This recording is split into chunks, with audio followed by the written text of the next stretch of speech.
자, 오늘 2월 15일 수요일 시장은 또 주기적으로 찾아오는 무서운 하락이 나오고 있습니다. 오늘 같은 하루 종일 계단식으로 하락하는 시장은 항상 반갑지가 않은데 미래를 예측할 수가 없어서 항상 안전장치를 만들고 대비할 수 있어야 됩니다. 오늘 같은 하락은 절대로 무시할 수가 없습니다. 지난번에도 하락이 나오긴 했지만 이번에는 이동평균선 21선인 황금선이 가까워지는 시점에서 이 황금선을 깨버리는 장대 음봉이 나오고 있습니다. 지난번의 하락은 아주 단순한 급하게 상승한 하락이었다면 이제는 추세를 위협할 수도 있는 심리적으로 거슬리는 하락이 나왔습니다. 이때까지 모든 하락장은 고점에서 이런 의심스러운 음봉이 뜨는 걸로 시작을 해서 진행이 되었기 때문에 이걸 잘 눈치채고 여기서 당장의 주식을 전부 다 매도하고 도망가라 이런 말이 아니라 최소한 신규 매매만 자제해줘도 최악의 상황까지 가는 것은 막을 수가 있습니다. 지금 나스닥의 추세는 아주 멀쩡하지만 정말 유사 금융시장도 아니고 우리나라 시장은 외국인의 결정 하나에 움직이다 보니까 증시가 오르고 내리는데 아무리 이유를 갖다 붙여도 소용이 없습니다. 그냥 외국인이 팔기 때문이고 좀 막말로 그 전에 외국인들이 그냥 마음대로 증시를 올렸다면 언제라도 외국인들이 마음대로 내릴 수도 있다는 겁니다. 그리고 외국인이 마음대로 증시를 올렸다면 당연히 그 마음대로 올린 증시는 좀 모래성 같은 쉽게 무너질 수 있는 인위적인 요소가 작용했다는 뜻이 될 수가 있기 때문에 주가를 뭔가 인위적으로 올렸다면 다시 거품이 꺼지는 것도 순식간입니다. 그러니까 지금 하락에서는 이때까지 올라온 게 좀 인위적인 요소들로 올라왔다는 것을 생각하면 이 하락장을 절대 무시할 수가 없습니다. 자, 지금뿐만 아니라 저번도 그렇고 다음에도 시간이 지났을 때도 그렇고 의심스러운 음봉이 나오면 대응 방법은 다 똑같습니다. 이 심리적인 선을 건드는 음봉이 나왔으면 당연히 이 음봉을 저번처럼 회복을 해줘야 됩니다. 그래야지 다음에 또 상승을 시도할 것이고 그 상승에서 성공하는 과정에서 수익을 내는 것이지 이 음봉을 만약에 회복하지 못한다. 저번처럼 회복하지 못하고 회복하려다가 윗골이 달리고 무너지고 아니면 회복 시도조차 하지 않고 연속으로 무너지게 된다면 그때부터는 또 하락 추세로 갈 수가 있기 때문에 지금 할 일은 아주 단순합니다. 오늘 뜬 음봉이 회복될 때까지 최소한 신규 매수는 자제하기. 대응 방법은 아주 단순합니다.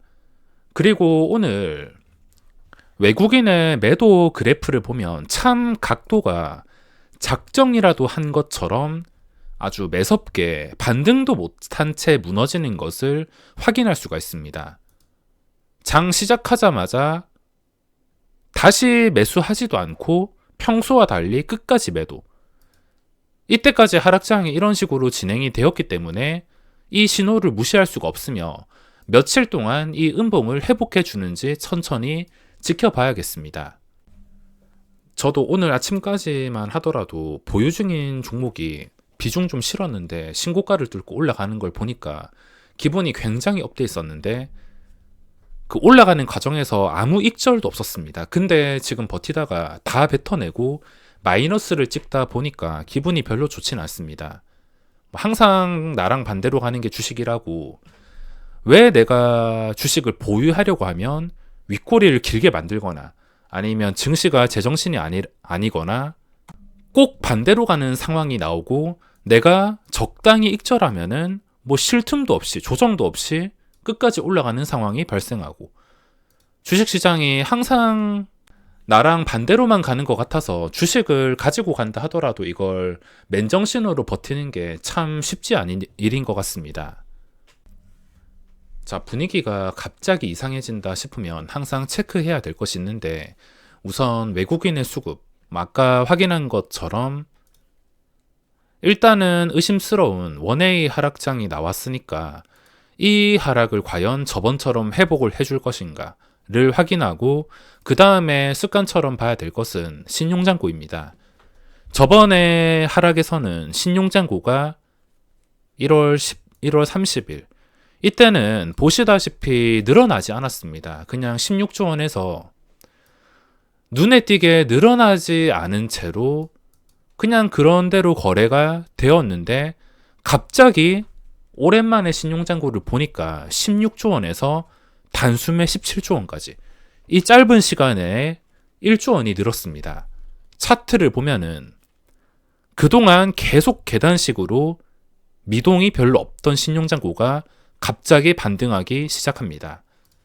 제가 다른 건 몰라도 이 신용잔고만큼은 정말 과학 같은 수치이기 때문에 제가 다른 것들은 인간지표처럼 여러 번 틀려도 이 신용잔고로 인해서 저점을 틀린 적은 한 번도 없습니다.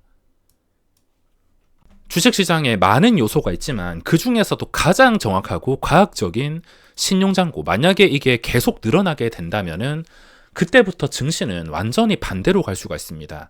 어차피 이 외국인들의 목적은 개인의 신용이 늘어나면 그때부터 이 신용을 잡아먹기 위해서 고점에서 공매도를 누적시킬 것이고, 공매도를 누적시키면 당연히 주가를 떨궈야 되고, 주가를 떨궜을 때 신용잔고가 털리게 되면 다시 저점에 주워 담아서 증시를 올리는 방식으로 그냥 단순하게 신용잔고와 무조건 반대로 간다 생각을 하면 됩니다. 최근에 이 수치를 저도 저번에 하락장에서만 체크하고 이제 봤는데 그 짧은 시간 내에 1조 원이 늘었습니다. 신용잔고는 외국인 공매도의 먹잇감입니다. 만약에 이 음봉이 제대로 회복되고 다시 상승하는 분위기가 나왔을 때도 이 신용잔고가 17조 원을 넘어서 18조 원, 그 이상 계속 올라가게 된다면 또다시 증시는 언제 터질지 모르는 시한폭탄 같은 존재가 될 수가 있습니다. 그러니까 지금 문제점은, 이 단기간 문제점은 이 음봉을 회복해야 된다는 것이고, 회복을 해준다 하더라도 신용잔고가 오히려 계속 늘어나게 된다면 그때부터는 진짜로 문제가 될 수가 있습니다. 자, 그리고 최근에 로봇과 AI로 인해서 거래대금이 늘어난 건 정말 좋습니다.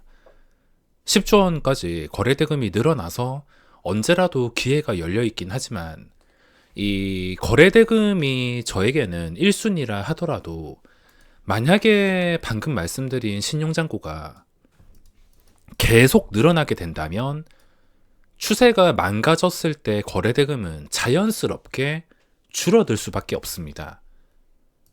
여기서 우선순위를 따진다면 신용잔고가 늘어나지 않은 상태에서 이 정도 거래대금이 유지가 되어야 앞으로도 계속 기회가 열린 시장이 될 텐데, 만약에 이게 늘어나면 늘어날수록 추세가 반대로 가면서 추세가 누가 봐도 안 좋아 보이게 된다면 힘들게 늘어난 이 거래대금이 다시 위축이 되는 경우까지 나올 수가 있습니다. 그래도 오늘까지 이 거래대금이 코스닥에서 하루 10조 원, 정말 오랜만에 보는 분위기라 이 분위기가 다시는 죽지 않았으면 좋겠는데, 증시를 뭐 전문용어 섞어가지고 복잡하게 분석을 할 바에 차라리 거래대금과 신용잔고를 비교하면서 분석을 하더라도 중간 이상은 할 거라고 저는 자신합니다. 자, 오늘 돈이 몰리는 곳은 SM과 에코프로 형제 쪽으로 몰리고 있습니다. 뭐 이미 익절을 했거나 신규 진입자 입장에서는 할 게 없습니다. 지금 따라가는 것도